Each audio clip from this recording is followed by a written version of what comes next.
Bikin miris, Fuji blak-blakan bongkar gangguan kesehatan mental yang dialami Vanessa Angel sampai nangis saking takutnya. Sosok Fuji kini tengah menjadi sorotan karena dianggap menjadi sosok ibu pengganti bagi Gala, anak Vanessa Angel dan Bibi Andriansyah, kini yatim piatu. Fuji yang jadi adik ipar Vanessa Angel disebut punya kedekatan yang lebih erat kepada Gala dibanding keluarga Dodi Sudrajat. Hal ini membuat warganet berharap jika hak asuh Gala akan jatuh pada keluarga Haji Faisal. Tak hanya soal kedekatannya dengan Vanessa Angel, Fuji baru-baru ini mengungkapkan soal kondisi kesehatan kakak iparnya tersebut. Bukan sepele rupanya soal gangguan kesehatan mental yang dialami Vanessa Angel.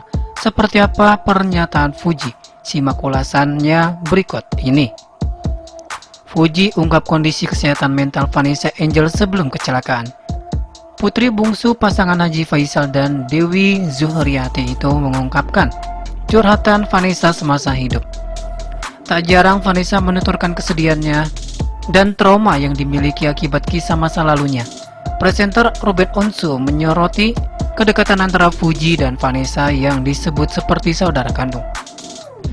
Bahkan Vanessa dan Fuji kerap dibilang mirip satu sama lain karena gaya rambutnya yang serupa.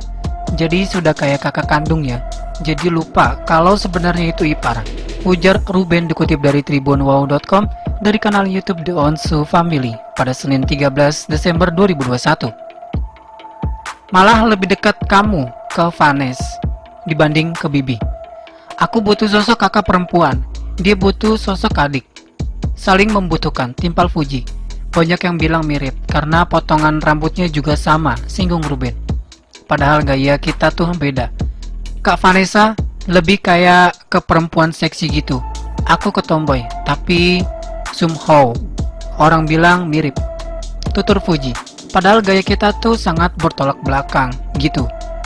Kemudian Ruben menanyakan ungkapan hati yang pernah diutarakan Vanessa selama hidup, terutama tentang suaminya yang notabene ayah Galaski Andriansyah.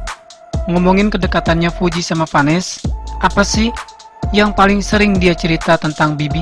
Tanya Ruben. Pas masih dia yang di Surabaya, di tahanan itu, banyak banget ceritanya. Gue dulu tidur di lantai, nggak ada kasur, kamar mandi nggak ada pintu. Gue kesiksa, gue kangen, gue nggak ada yang ngunjungin, tutur Fuji. Yang ada cuma udah Feby saat itu, yang ke Surabaya pun abangku doang. Terkait penahanan yang sudah 2 kali dialami Vanessa, Fuji mengungkapkan adanya post-traumatic stress disorder, alias trauma mendalam yang muncul akibat kejadian tersebut. Aku sering domelin sama dia. Aku tuh kalau buka pintu suka langsung buka. Dia tuh kayak ada PTSD gara-gara kejadian di Surabaya itu, tuturnya. Dia trauma banget. Dia nggak bisa kalau pintu langsung dibuka, harus diketok pelan baru dibuka. Dia tuh bisa sampai nangis kadang kalau aku buka pintu. Saking kagetnya, dia bisa sampai nangis saking takutnya. Traumanya berat dia.